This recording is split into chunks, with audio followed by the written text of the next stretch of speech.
সম্মানিত অ্যাম্বাসিডারকে অবহিত করা হয়েছে। বাংলাদেশের ভোটারদের বেশিরভাগ প্রতিনিধিত্ব করে যে সমস্ত রাজনৈতিক দল তারা পিআর পদ্ধতি করে। ফলে এটা যে কালো টাকা পেশি শক্তি থেকে নির্বাচনকে রক্ষা করে, মনোনয়ন বাণিজ্য থেকে রক্ষা করে একটা কোয়ালিটি পার্লামেন্ট দিতে গেলে তো প্রত্যেকটি ভোটারের যথাযথ মূল্যায়ন করতে গেলে পিআর পদ্ধতি হচ্ছে একটি উপযুক্ত পদ্ধতি। এ সম্পর্কে ঘরোয়া আমাদের দৃষ্টিভঙ্গিটা তিনি সেখানে উল্লেখ করেছেন।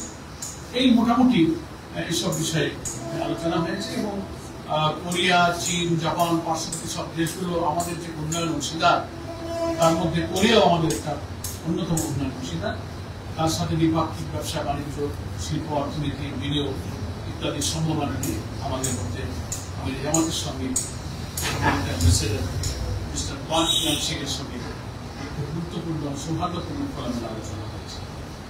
এতটুকুই আপনাদের কাছে আমরা তাবলিগ করলাম। সকলকে ধন্যবাদ। আসসালামু আলাইকুম ওয়া রাহমাতুল্লাহি ওয়া বারাকাতুহু।